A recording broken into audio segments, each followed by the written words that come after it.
अनंतकालीन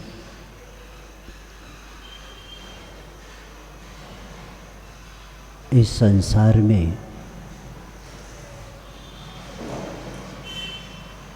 संसारी जीव परिभ्रमण करता रहता है और इसका कारण आचार्य बताते हैं कि कर्म के कारण ही व्यक्ति संसार में परिभ्रमण करता है और दुखों को प्राप्त कर लेता है। दुख आता नहीं, हम दुख को निमंत्रण करते हैं और इसीलिए दुखों से बचना है तो हमें धर्म करना पड़ेगा और धर्म को करना है तो धर्म का प्रारंभ अहिंसा से शुरू हो जाता है और अहिंसा को जन्म देने वाला दया है। दया जन्मस्य दया धर्मस्य जन्मभूमि। दया ही धर्म को जन्म देती है और इसीलिए समंत भद्राचार्य सुख के पात्र बनाने के दृष्टि से आचार्य कहते हैं कि जब तक चारित्र को प्राप्त नहीं होंगे तब तक नियम से दुखों को प्राप्त होते ही जाएंगे। चारित्र को प्राप्त करना ही दुखों से मुक्त होना और वह चारित्र सकल और विकल की चर्चा चल रही है और विकल चारित्र में अहिंसाव्रत के बारे में हम सुन के आए हैं क्योंकि अहिंसा एक ऐसा धर्म है कि ये किसी संप्रदाय के साथ नहीं जुड़ा हुआ है। वस्तु का स्वभाव जो धर्म है वह सबके साथ चलेगा। नाम अलग अलग लिया जाता है धर्मों का, लेकिन प्रत्येक धर्म का मूल नींव प्रारंभ होता है तो अहिंसा से होता है। कल आपको समय मिला तो आ जाना, कल ज़्यादा बताएंगे। क्योंकि अहिंसा शब्द वह शब्द है, इस शब्द के कारण ही प्राणी मात्र के प्रति आत्मवत सर्वभूतेषु जैसी मेरी आत्मा है वैसे प्रत्येक जीव की आत्मा है। तब जाकर अहिंसा धर्म प्रारंभ हो जाता है और इसीलिए उमा स्वामी महाराज जी ने हिंसा की व्याख्या बताते हैं कि प्रमत्त योगात् प्राण व्यपरोपण हिंसा। हम कोई अपने तरफ से प्रमाद कर मर गया तो हम बोलते हिंसा नहीं है। प्रमाद किया तो हिंसा हो गई, क्योंकि मिथ्यात आवृत्ति प्रमाद कषाय योग बंध। मिथ्यात आवृत्ति प्रमाद कषाय योग बंध हेतु, ये बंध के हेतु है। तो प्रमाद कहने से कितने प्रमाद हैं? एक प्रमाद? कितने हैं? 15 प्रमाद है।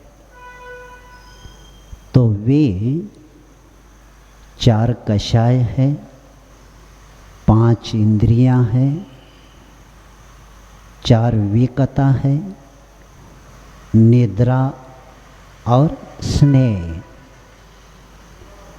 ये क्या हो गया? प्रमाद है। तो ये हिंसा जो शब्द है, ये 15 के साथ घटाना, 5 इंद्रियां भी है, विकता है, तो हिंसा ही हो रही है।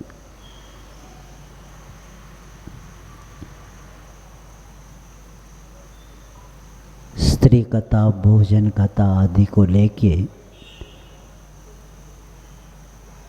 और 4 कषाय तो है ये, 5 इंद्रियों का प्रमाद होना ही। इंद्रिय 5, विषय 27 और एक मन 28। तो इसके द्वारा भी सदा हिंसा होने की संभावना रहती है। मैं कल 2-3 इसलिए श्लोक लेना पड़ा कि आपका माइक गड़बड़ था, मुझे फास्ट लेना पड़ा, क्योंकि जब यहाँ दर्द होता है तो मैं बोल नहीं सकता, इसलिए फास्ट लेना पड़ा। क्योंकि अनुकूलता हो, सामने वाले का पुण्य हो तो मैं बोल सकता हूँ, क्या कर सकते। विषय बहुत देना था, लेकिन माइक आपका खींच रहा था और हमने सोचा फास्ट चलो, अब क्या कर सकते हम। तो इसीलिए सुनना है तो आपको सब व्यवस्था भी करना चाहिए। छोटी छोटी बातें साधु बता नहीं सकता। ये अपना श्रावक का जो कर्तव्य होता है ना, इसको समय पर करना चाहिए। तो इसीलिए ये प्रमाद के कारण ही हिंसा होती रहती है। प्रमत्त योगात् प्राण व्यपरोपण हिंसा। ये प्रमत्त जो शब्द आया है, ये मन वचन काय कृत कारित अनुमोदन आदि 9 कोटियों का समावेश इसमें करना,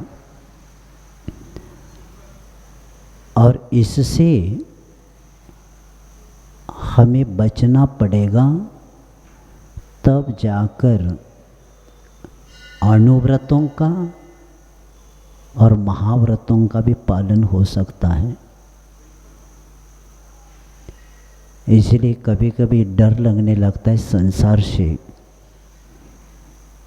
और कभी कभी ऐसा लगता है कि दूसरे के निमित्त से अपने परिणामों को कितने संभालना पड़ता। और आचार्य महाराज ने एक सूत्र दिया हम लोगों के लिए, दूसरों के निमित्त से अपने परिणाम बिगाड़ना अज्ञानता है। और समय सार में शुद्धोपयोक्त से छूटना ही अज्ञानता है। पात्र के अनुसार उपदेश होता है। तो यहाँ उस पाप से बचने के लिए अनुव्रतों का पालन में अहिंसानुव्रत को बताकर हमें हिंसा की व्याख्या हम समझेंगे तो अहिंसा का पालन हो सकता है। जैसे छड़ा लाकर कहते दोष गुणन को जाने, यानी दोष को जाने बिना गुणों को प्राप्त नहीं कर सकते। तो इस तरह हिंसा की व्याख्या विषय बड़ा है, कल थोड़ा सा विषय हम बताएंगे। तो इसीलिए अहिंसानुव्रत का पालन करते हुए यहाँ आचार्य कहते हैं कि 3 योगों को कृतकारित अनुमोदन से संकल्प से वे व्यक्ति त्रस्त जीवों की हिंसा नहीं करता और हिंसादि पापों के त्याग व्रत के विचार करने में समर्थ मनुष्य स्थूल हिंसा का त्यागी होता है। यानी क्या होता है? अहिंसानुव्रत का वह पालन करता है। और उसके बाद सत्यानुव्रत के बारे में कल बता कर आए कि सत्य व्रत का पालन करने वाला व्यक्ति असत्य से सदा बचता रहता है और उसका लक्ष्य यही रहता है कि मन वचन काय के द्वारा हम सदा किसी से बचे? असत्य से बचे। और शब्द भी कौन से शब्द बोलते समय हमारे वचन असत्य हो सकते हैं। इसीलिए सीमित बोलना ही पापों से बचना। देख लेना, बोलने वाला ही पकड़ में आता है, जो बोलता नहीं ना पकड़ में नहीं आता। जैसे पशुओं को मारने वाला व्यक्ति किसी वृक्ष के पास गया, वृक्ष के ऊपर पक्षी बैठे हैं लेकिन वो बोलते नहीं, उनको पता है बोलेंगे तो नीचे का व्यक्ति अपने को मार सकता है, इसीलिए नहीं बोलने के कारण वो बच जाते हैं। इसीलिए न बोलने वाला ही, जो बोलता नहीं वो पकड़ में नहीं आता और बोलने वाले सब पकड़ में आ जाते। बोल दिया, अंधे के बच्चे अंधे होते, हो गया, महाभारत शुरू हो गया। एक सेंटेंस के पीछे शुरू हो गया, क्योंकि बोलने का लक्ष्य क्या है। इसलिए आचार्यों ने कहा है कि जहाँ विकल्प में रहता है वहाँ शांत बैठने से ही किसी का कर्म का उदय है, लेकिन उस उदय में अपने परिणाम कुछ नहीं कर सकते। हम शांत ही बैठना पड़ता है और पात्र हो तो उसको बता सकते। तो इस बात को सत्यानुव्रत के बारे में बताया है कि जो स्थूल झूठ को नहीं स्वयं बोलता है न दूसरे से बुलवाता है और सत्य भी न, यानी ऐसा सत्य भी नहीं स्वयं बोलता और जो दूसरे से बुलवाता है, जो दूसरे के प्राण के घात होने की संभावना होती है, उसको स्थूल सत्यानुव्रत कहा गया, यानी उसको सत्यानुव्रत कहते। अब आगे कहते सत्यानुव्रत के बाद अचौर्य अनुव्रत के बारे में आगे बताया जा रहा है। निहितं वा पतितं वा सुविसृतं वा परस्वमविसृष्टं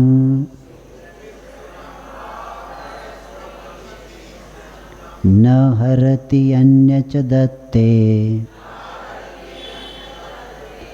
तदकृशचौर्याद्वारमणम्। पढ़ेंगे। निहितं वा पतितं वा सुवृसृतं वा परस्वमविसृष्टं न हरति अन्यच दत्ते तदकृशचौर्यादुपारमणम्। आचार्य कहते हैं निहितं वा पतितं वा और सुविसृतं वा और अविसृष्टम यानी निहितम रखे हुए। बहुत अच्छा विषय यहाँ बताया जा रहा है। कहाँ कहाँ हमारी गलतियाँ होती है और गलती होते हुए भी हम उसको चोरी नहीं मानते।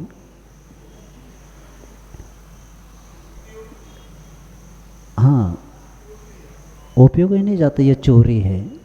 रखे हुए पतितम वा पड़े हुए और सुविसृतम बिल्कुल भूले हुए और अविसृष्टम बिना दिए हुए परस्वम दूसरे के धन को न हरति न स्वयं लेता है न किसी दूसरे को देता है। वह अकृश चौर्याद वही स्थूल तेकाने परित्यागार्थात अचौर्य अनुव्रत यहाँ कहा गया है। समंत भद्राचार्य इस श्लोक में प्रत्येक श्रावक को पाप से बचने का बहुत बड़ा सूत्र संकेत कर रहे हैं, क्योंकि प्रायः करके अकृश चौर्य शब्द है यानी अकृश का अर्थ स्थूल चोरी है, यानी जिस चोरी के करने से लोक में सामाजिक हो या राजकीय दंड प्राप्त होता है उसको स्थूल चोरी कहते हैं। तो आचार्य कहते हैं निहितम वा यानी जहाँ वस्तु रखी हुई है। जैसे तत्वा सूत्र में एक सूत्र आता है अदत्ता दानम स्तेयम। ये 7वें अध्याय में ये सूत्र आता है। तो ये शब्द जो अदत्ता दानम देव शब्द दिया है उसी का अर्थ होता है बिना दिए हुए वस्तु को क्या नहीं करना, ग्रहण करना ही चोरी है। और ये बिना देते वस्तु ग्रहण करने के लिए समंत भद्राचार्य इसी को क्या बते, निहितम वा पतितम वा सुमृसम वा अविसृष्टम वा, ये 4 शब्द देके अदत्ता दानम स्तेयम शब्द के सूत्र को यहाँ बताया जा रहा है। क्योंकि आप समझ उमा स्वामी महाराज जी ने तत्वार्थ में इतना कहा अदत्ता दानम स्तेयम। और कौन कौन सी बिना दिए वस्तु रखे हुई है, पड़ी हुई है, बिल्कुल किसी ने भूल दिया है, और बिना दिए वस्तु ऐसे जो और जो दूसरे के धन को ये स्वयं लेता है, ये सब किस में आता है, अदत्ता दानम स्तेयम, ये सब चोरी में आता है। तो इस बात को बताते हुए एक एक शब्द को यहाँ समझेंगे। यानी कोई मनुष्य अपने पास किसी वस्तु को रख गया, निहितम वा। तो निहित धर्म अथवा किसी के निज के मकान में कोई धन रखा था और बाद में मकान बेचते समय उन्होंने क्या किया, उस धन को निकालने का ध्यान नहीं रहा और बाद में ऐसे धन को लेना, ये कौन सा है, निहितम वा।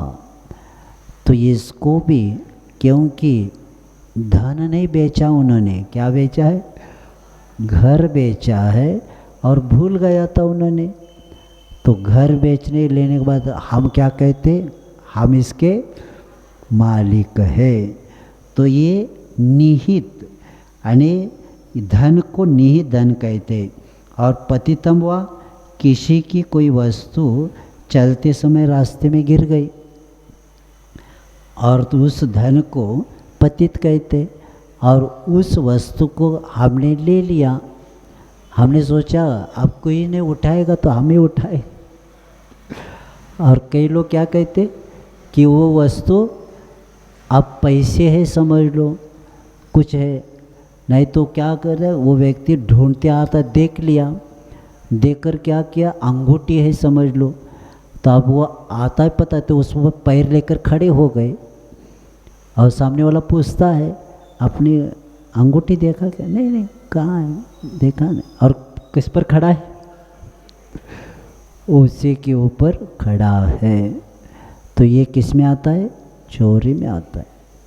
नहीं तो पैसे मंदिर के साथ, मंदिर को जाते समय पैसे मिल गए, रात को कोई जा रहा था शराबी था, किसी का पैकेट से गिर गया और सुबह सुबह जल्दी मंदिर आ रहे थे, या पैकेट मिला, पैसे मिल गए। अब उसको सोचा कोई उठाएगा तो खुद उठाया और कहता है नहीं मैं नहीं लूँगा, दान पेटी में डालूँगा, तो भी दोष है। आप उस वस्तु को, दूसरे की वस्तु को उठा के दान नहीं दे सकते, वो दोष लगेगा। इसलिए लगेगा क्योंकि स्वच्छातु सर्गो दानम, अपने खुद के द्रव्य का दान होता है, दूसरे की वस्तु का दान नहीं होता। इसीलिए वो उठा भी नहीं सकते और उठाकर दूसरों को दे भी नहीं सकते।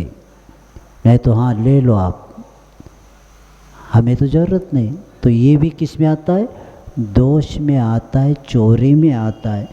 तो ये निहितम व पतित धन और सुमृतम धन, यानी कोई व्यक्ति धरोहर के रूप में कुछ धन अपने ऊपर सौंप गया और पीछे भूल गया और उसकी क्या हो गई, मृत्यु हो गई।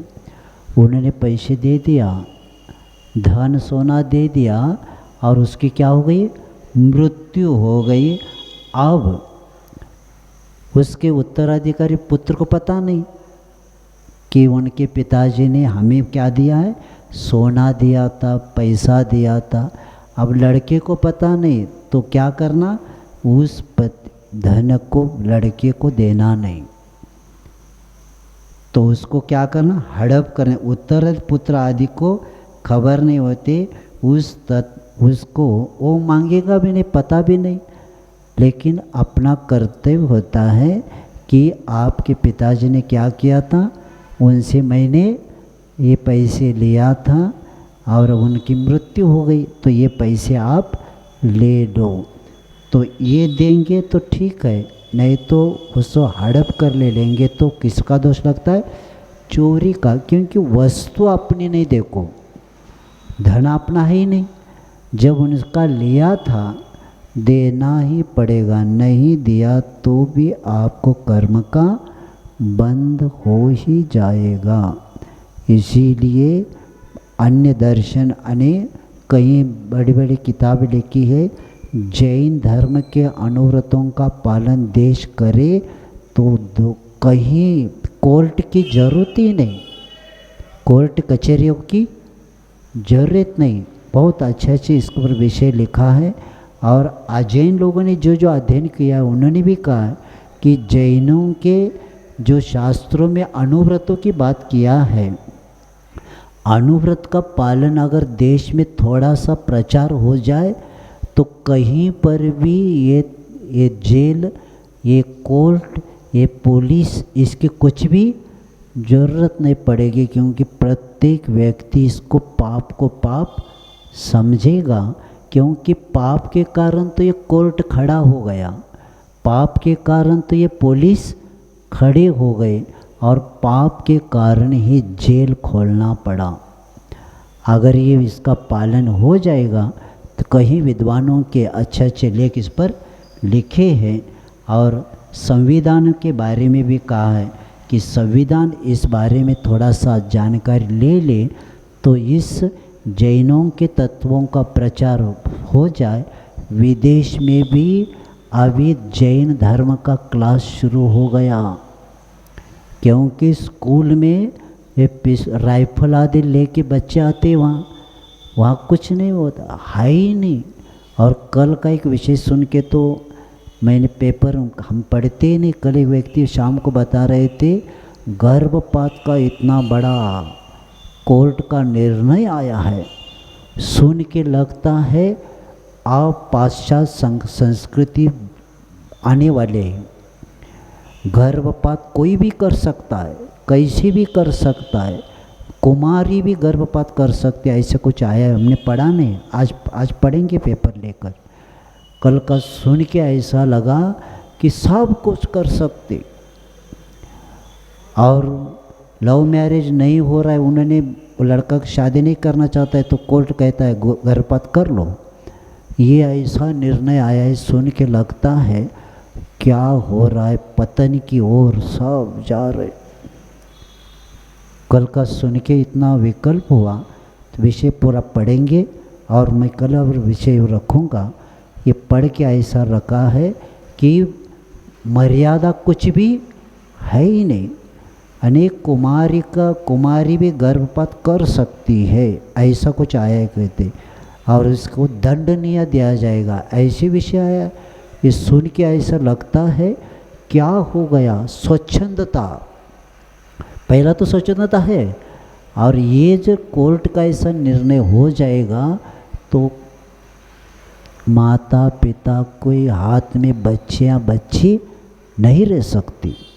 पहला पाप से डरती थी, अब कोई नहीं डरेगा, ऐसा लग रहा है कल का सुन के। आज पढ़ के बाद में विषय हम रखेंगे। तो इसीलिए इतनी जैन संस्कृति को पहला सुनना ही पड़ेगा और आचरण करना पड़ेगा। अब लग रहा है बहुत परिश्रम करना पड़ेगा।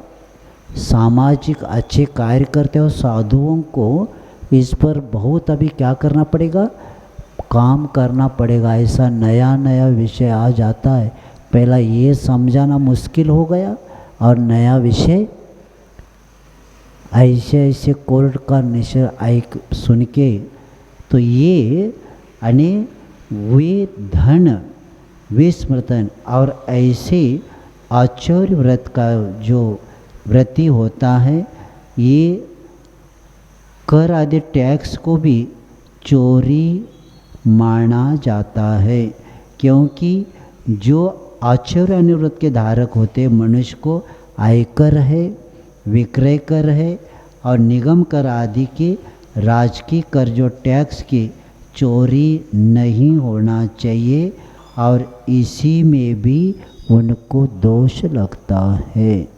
दोष तो दोष ही माना जाता है।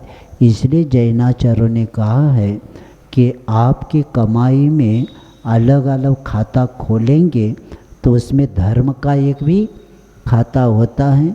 परिवार की बीमारी के लिए पैसा अलग, परिवार के लिए अलग, अपने लिए अलग, और धर्म के लिए ऐसे करेंगे तो आपका वित्त का क्या हो जाएगा, विनियोग हो जाएगा।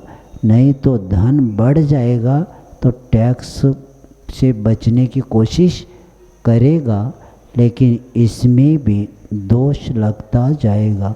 लेकिन अपने को समाज में ऐसे ऐसे लोग हैं कि जिनके यहाँ बड़े बड़े व्यापार होते हुए भी जब महाराष्ट्र में एक जैन समाज के व्यक्ति का इतनी सोने की दुकान है, नाम बताना ठीक नहीं, इतनी दुकानें हैं, तो एक साथ 7-8 दुकानों पर छापा डाला।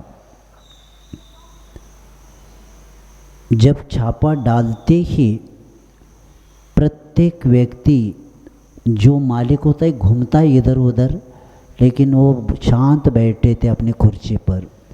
तो उस अधिकारियों ने कहा, और वो कहता है अधिकारियों को, नौकरों को बताया, इनको नाश्ता ला के देना, इनको चाय ला के देना। और वो एक जगह बैठा है और वो हिल नहीं रहा है, फाइल भी इधर उधर नहीं कर रहा है। तो उन्होंने पूछा, हम जहाँ भी जाते हैं फाइल निकालते, घबराते, और आप ऐसे कैसे बैठे, शांत बैठे? उन्होंने कहा ढूंढो। अने उनके एक नौकर ने 20 रुपये कहीं रखा था, वो पकड़ में आ गया, एक भी पकड़ में नहीं आया इतनी दुकानों में एक साथ छापा डालने के बाद, क्योंकि काम 1 नंबर का था। इसीलिए वो कहते कि पहला ऐसा कंपनी है, बड़े व्यापारी है जैनों का, कि जिनके यहाँ एक साथ 7-8 दुकानों में छापा डालने के बाद भी कुछ भी नहीं मिला। तो उस व्यक्ति ने जब मुझे बताया, हमने कहा पेपर में देना चाहिए था, सरकार नहीं दिया उन्होंने। जिनका नाम है चंदू काका सराफ, उनके यहाँ एक साथ डाला था, लेकिन 1 रुपये भी गड़बड़ नहीं था। ऐसे भी हमारे समाज में लोग हैं कि कर समय पर जितना टैक्स है वो देते ही है, और इसीलिए कोई भी गफलत करते नहीं, और इसी के कारण उनका दिनों दिन क्या हो रहा है, विकास होने का कारण यही है कि जो अपने इस चोरी से बचता है और जो व्यवस्थित काम करता है उनका कार्य होता ही है, क्योंकि संस्कार रहते हैं। क्योंकि शांति सागर महाराज जी की जो संघ से जुड़े हुए थे, और उसके बाद उनके पुत्र, उनके नाती भी अभी भी आचार्य विद्यासागर की संघ से जुड़े हुए।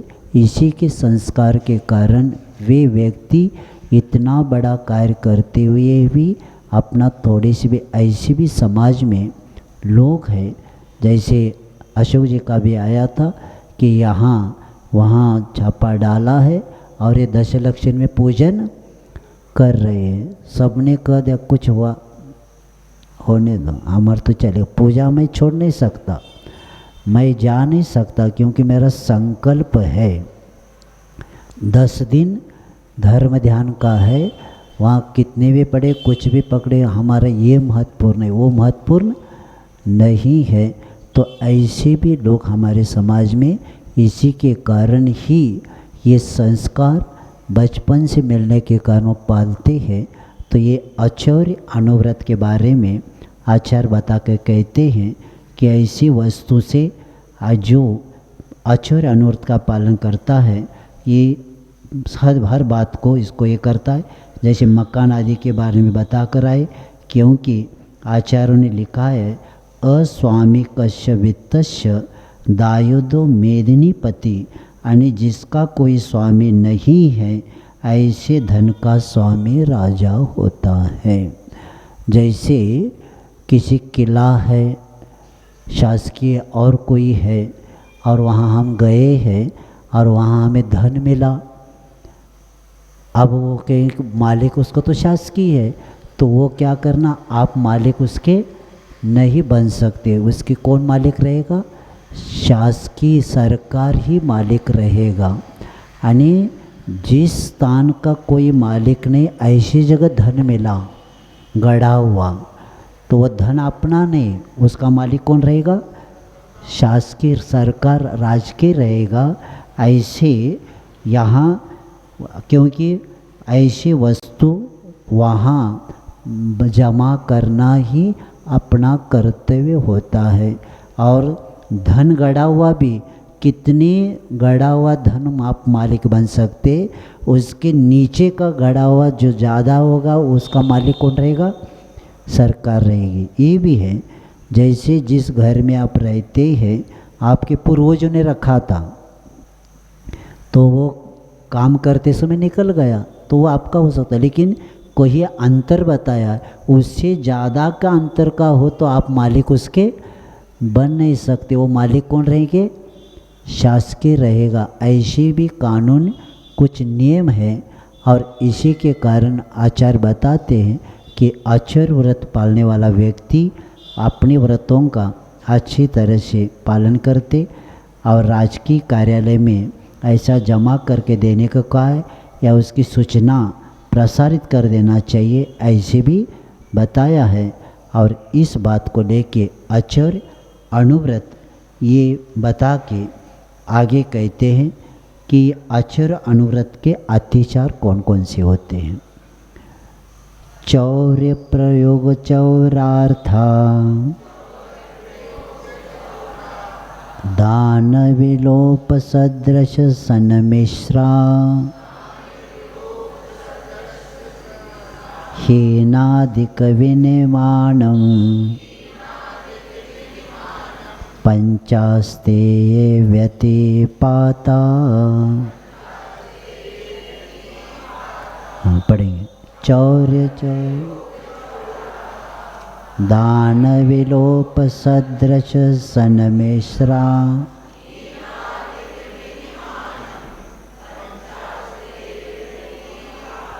हाँ चौर्य प्रयोग चौरार्था,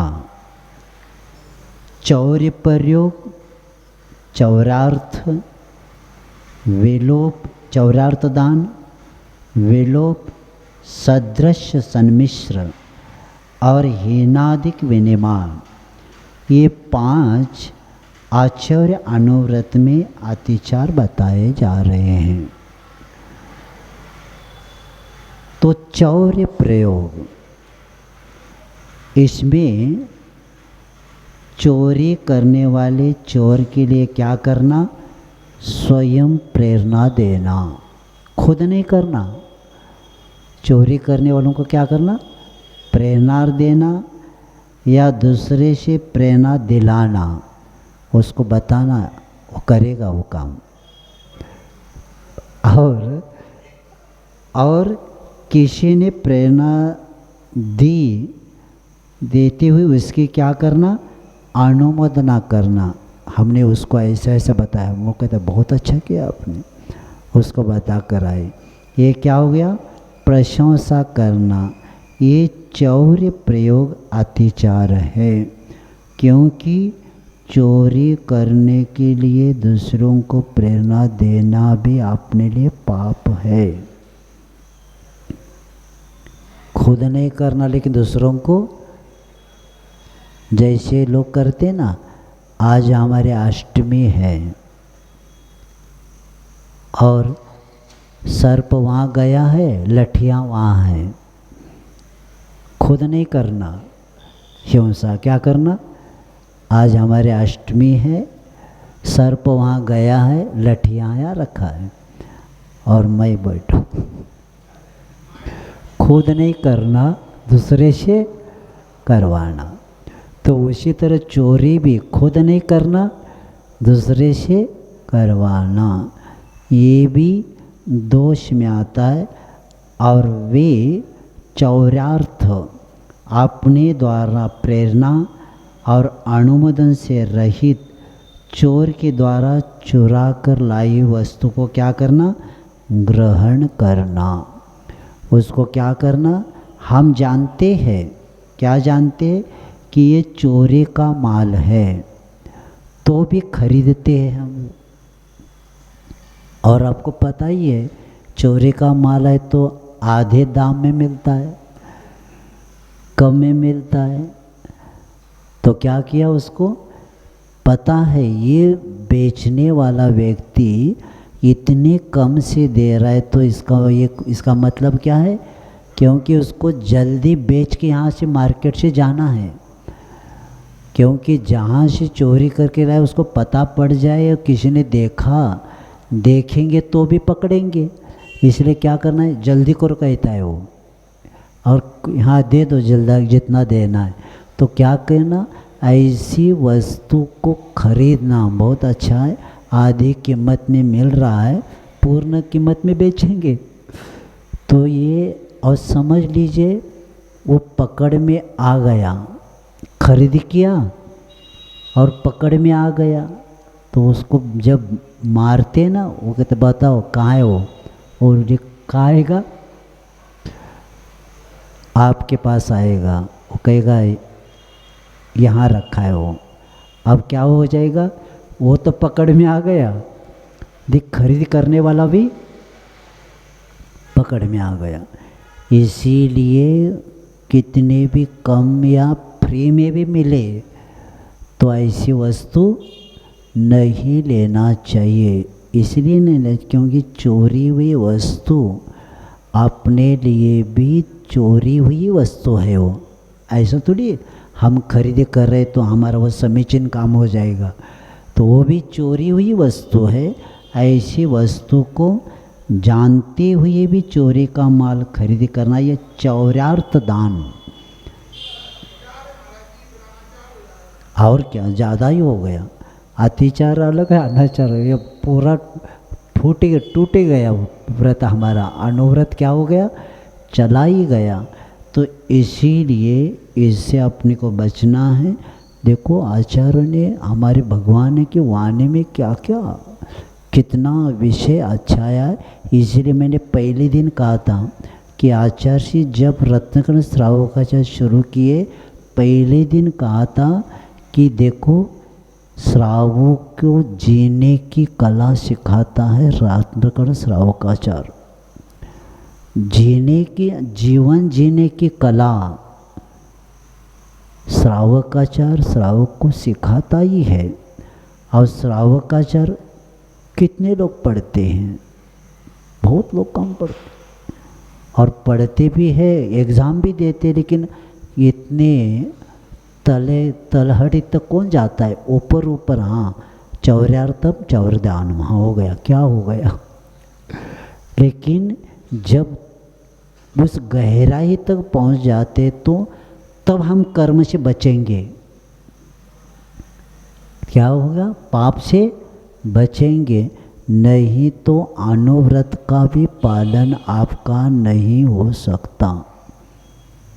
यहाँ अनुव्रत की बात चल रही है, तो ऐसे वस्तु को, और इसी के कारण कहीं लोग पकड़ में आए, बड़े बड़े परिवार भी, क्या हुआ ऐसी वस्तु खरीद किया और लगा किसी को पता नहीं, लेकिन जब पकड़ में आता है तो उसे जब मारते तो कहता है यहाँ है, और जब पुलिस आती है तब लगता है क्या कितना अनर्थ हुआ हमारा, हमने जीवन में कभी चोरी किया ही नहीं और इतने हम सात्विक जी रहे, लेकिन एक लोभ आ गया, कम में वस्तु मिल गई इसलिए खरीद किया, लेकिन बदनामी कितनी हो जाती, और उसको करोड़ रुपए देंगे तो बदनामी नहीं जाएगी। सबको भोजन भी देंगे समाज को, कहते पता है हमें, हाँ वो तो वहाँ चोरी कर माल लिया था, ये बात सदा आएगी। इसीलिए इस झंझट में पढ़ना ही नहीं। चौरार्थ दान बता के आचार कहते इसको कभी माल ले खरीद करना नहीं, और इसको कभी भी इस बात को स्वप्न में भी नहीं लाना कि इसको हम खरीदी करते तो अच्छा था, ये अपना विषय ही नहीं। हमें जितने हमारे पास है, क्योंकि संतोषी सदा सुखी, संतोषी व्यक्ति ऐसी वस्तु को खरीद नहीं करता। वो कहता है जितने हमारे पास है भैया हमें नहीं चाहिए, हम लेंगे नहीं, और हमारा विषय भी नहीं। कोई बेचना चाहता है, देना चाहता है तो भी उसको खरीद करके नहीं रखना। और विलोप अतिचार यानी उचित न्याय को छोड़कर अन्य प्रकार से पदार्थ का ग्रहण करना, अथवा दूसरे के चेतन और अचेतन रूप संपत्ति को क्या करना कि आपने उस वस्तु को जलाना, दूसरे के वस्तु को जलाना भी दोष आता है। क्योंकि यहाँ लिखा है उन्होंने कि आग लगाना या उसके तेजाब छिड़काना विष देने आदि के द्वारा नष्ट कर देना, ये विलोप अतिचार है। यानी चेतन हो अचेतन हो, यानी चेतन के साथ क्या करना, किसी को तेजाब डालना, किसी को विष दे देना और आग लगाना, अचेतन वस्तु भी हो या चेतन हो, ऐसे इसको भी विलोप अतिचार बता के आचार्य कहते हैं इसका दूसरा नाम है कि वे विरुद्ध राजात क्रम, जिसका अर्थ है राज्य के अर्थ विषय न्याय नियमों का भंग करना।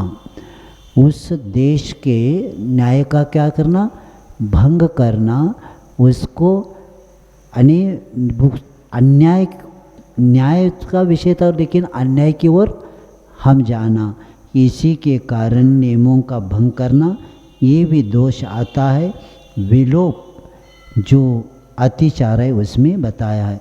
और सदृश सम्मिश्र, समान रूप वाले रंग वाले नकली वस्तु, नकली वस्तु क्या करना, असली वस्तु में मिलाकर असली वस्तु के भाव में बेचना। नकली वस्तु ज़्यादा डालना, असली वस्तु कम है, और बेचना कौन से, नकली वस्तु थोड़ी बेचेंगे, असली वस्तु के भाव में इसको बेचना। ये बेचने के कारण भी दोष लग जाता है।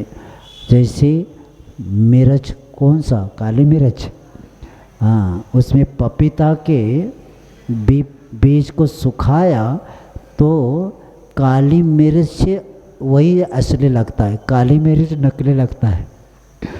तो क्या करना, वो उसमें मिलाना, क्योंकि सूखते ही वैसे बन जाते, तो उसमें वो मिला के, वो कहते क्या एक थोड़ा 100 ग्राम डालो ना, क्या होता है 1 किलो में, तो वो क्या हो गया, सम्मिश्र। वह नहीं तो एक तेल असली तेल है तो दूसरे नकली तेल डालना। जैसे दूध है, दूध में क्या करना, पानी डालना, और वो असली के रूप में पानी की भी कीमत हो गई दूध के साथ। तो ये असली वस्तु में, ये तो नकली नहीं है लेकिन उसी के भाव में पानी भी बेचा जाता है दूध के भाव में। तो ये सम्मिश्र क्या क्या होता है संसार में। तो ऐसे तेल आदि को मिश्रित करना और नकली सोना चांदी को असली कहकर धोखा देना। उसमें भी क्या करना, बट्टा यानी प्रमाण क्या करना, ज़्यादा डालना और उसको सोने के भाव में बेचना, चांदी मिला के सोने के भाव में बेचना। और नकली एकदम वस्तु है, सोने जैसी चमक रही है, उसको भी, नकली वस्तु को भी सोने के भाव में, पीतल भी पीला है, सोना भी पीला है। तो जो पीला है कई लोगों को लगता है सब सोना है, तो उसमें जैसे कई प्रतिमा की चोरी होती है मंदिर जी में, चोरी करने वाला जो चमकती है अभिषेक आदि करने के लिए, वो समझता है क्या ये सोना ही सोना है, बाद में पता पड़ता है इसमें पीतल ही है, पीतल। तो उसी तरह ऐसी चोरियाँ होती है और ऐसे सम्मिश्र, सदृश सम्मिश्र ये अतिचार आ जाता है। और हीनादिक विनिमान, हीन और अधिक, जैसे लेने के बाट है, तराजू है, गज है आदि को हीन और अधिक रखकर उनमें से दोनों प्रकार के रखना। रखते समय क्या करना, दोनों प्रकार के रखना। तो लेते समय के अनुचित समय देखकर लाभ उठाना, ये हीनादिक विनिमान अतिचार कहा जाता है। विनिमान यानी जिस वस्तु का आदान प्रदान अर्थात लेन देन होता है उसको विनिमान कहते हैं, और उसका दूसरा अर्थ है मानोन्मान। तो ऐसे इन दोनों के बारे में, मान और उन्मान दो शब्द है। मान किसको कहते, जिसमें भर कर क्या कहता है, जिससे तौल कर वस्तु लिया दी जाती है उसको मान कहते हैं। जैसे लीटर है, तराजू है आदि। और उन्मान उसको बोलते जिसे नाप कर वस्तु ली या दी जाती है उसको क्या बोलते, उन्मान बोलते। जैसे गज है, फुट है, मीटर है, ये किस में आता है, उन्मान में आता है।